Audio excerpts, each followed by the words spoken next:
I'm going to do something a little bit crazy.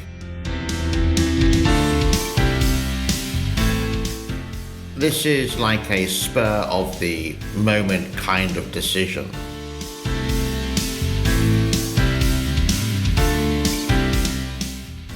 Because of the success of the videos I've been making about retire in Cambodia or in Thailand, I'm packing my bags, and next month I'm spending 5 days, near enough 4 days, in the adult entertainment capital of the world, Pattaya, Thailand, and comparing the two differences. Let me explain.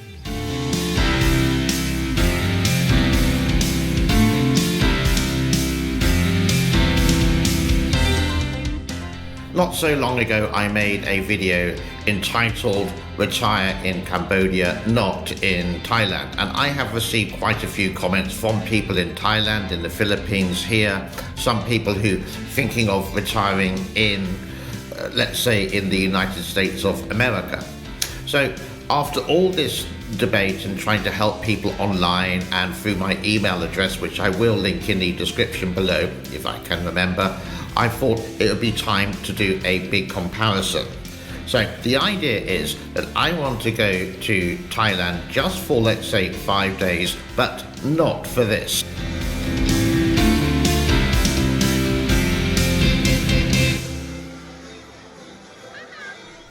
But first of all, to compare and to answer your questions, which I will be doing so a little bit later on in the show. So do stick around, and that subscription will be excellent.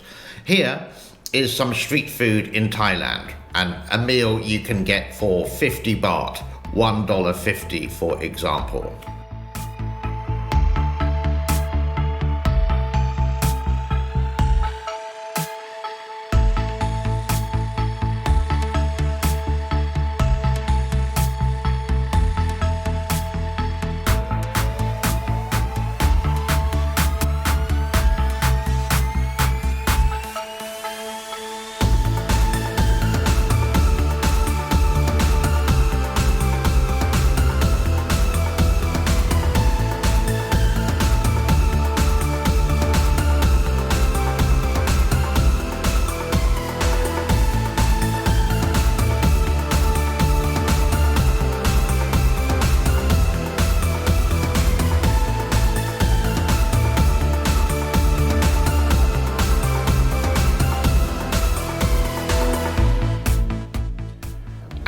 Here is Siem Reap, Cambodia, same kind of style, same kind of pricing.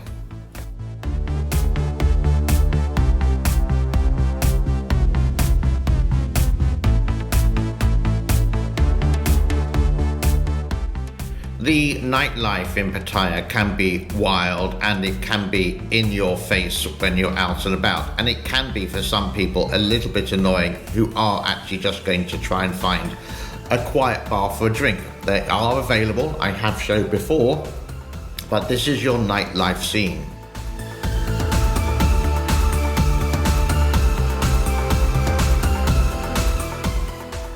And you could say the same for Siem Reap in Cambodia. It does have a great nightlife scene. It's not related so much so to the adults. It is available, as I have mentioned before, but this is Pub Street only a couple of weeks ago. I think these are the days leading up before Christmas.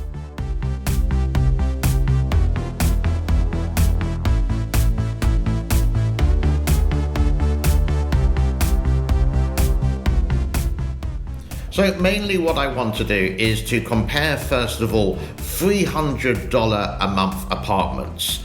The electricity in this country is going to be 25 cents per kilowatt. The water is going to say on average about 5 cents. Sometimes it comes with free Wi-Fi, free cables, sometimes it doesn't. It may be an additional fee. But let's have a look at some apartments. Now, I don't know the prices, because what I want to do is go to maybe 3 or 4 apartments in Pattaya for around about $300 next month and find out what they are really like. While my darling Sophie is going to take the GoPro here and possibly go to a real estate agent or a letting agent. There's one big one here called IPS, and see if we can find free apartments near enough in the city centre or around that area, not directly in the city centre, but just maybe like a kilometre or two out for the same price of 300, and you can compare. Now, moving away from all that, some of the comments I get is about healthcare. Yep, you're over 50, 55, you're going to live in a foreign country and you want to have good healthcare. Well, my healthcare basically costs me about $1,200 per year. Now, I've never been to hospital. I've had this for a really long time and I'm fully covered, basically. And I think it's something like 95% that the insurance will cover for a lot, and I mean a lot of kind of illnesses, and there's a really tiny amount. If it can't be done on my insurance, then I will be sent, I would have to pay for the air flight, I would be sent to Singapore, for example, or even Hong Kong, but Singapore is my preference. But here you can get treatment at the Royal Anchor International Hospital. It is private, and this is what you would need to do in this country when you get the insurance, to make sure your insurance lets you go to this hospital. This is not a big city. It's a really small city compared to Pattaya or the capital, Phnom Penh. And this is the best hospital. But if you don't have the insurance and you're ill, boy oh boy, you're going to pay an arm and a leg for it. Another question I keep on getting asked and said, yes, but the roads are much better in Thailand. Yes, they are much better. They've been dealing with tourism for decades now. But the roads here are not bad. I took a motorbike trip 50 kilometers south of here. I was driving like 80 kilometers an hour and it was fine. Yep, there were one or two holes in the road, but it was okay.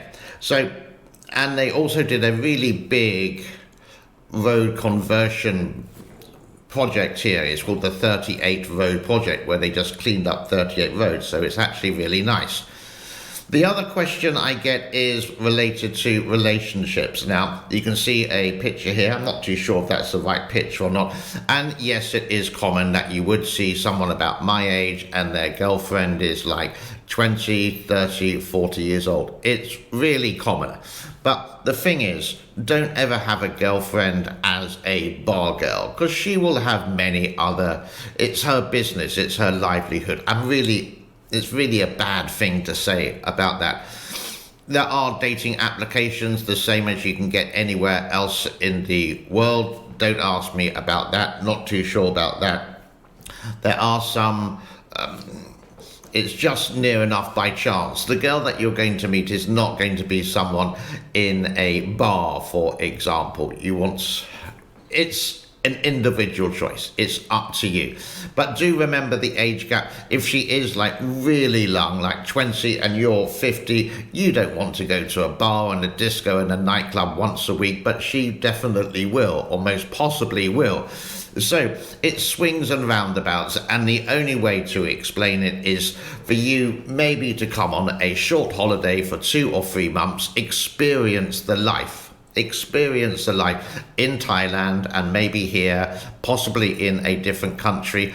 The Philippines is more people will speak English, but you can get by with just speaking English here if you stick to the main areas.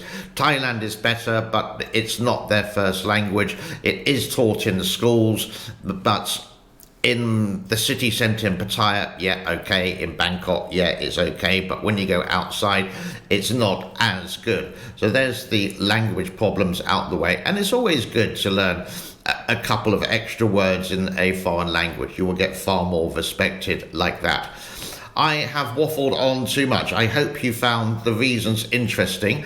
Everyone is an individual, and it is really entirely your choice. I'm just giving you my one. Where would I prefer to live? To be honest, I'm really happy here. Siem Reap, Cambodia. It's got everything I want. I have a lovely motorbike. I actually bought a house here. You can that's more complicated. The visas are easy. There's lots of international and local food here. The airport is really close by, just like a 30-minute tuk-tuk ride away, and it's a nice, quiet airport. And it's, for me, it's just perfect being in my mid-50s, for example. If I do want to go shopping just for the excitement, then it's a 30 minutes flight to Bangkok, for example. I could leave, for example, 7 o'clock in the morning here, departure, and I could be shopping by 10:30 downtown in Bangkok. So it's pretty good like that. But it makes it more exciting. I repeat, it's swings and roundabouts. It's your choice. I'm just giving you someone on the ground, and in the future, in maybe 3 or 4 weeks' time, I will be in Pattaya and having a look for you there as well. Easy for me to do here, harder for me to do in Thailand. That's why I'm going to take my GoPro to go there. That's it. Like, subscribe and share. Thank you very much. Join the channel. Super thanks. Yada, yada, yada. If anyone is listening, hello. Oh, and bye-bye now. I finished.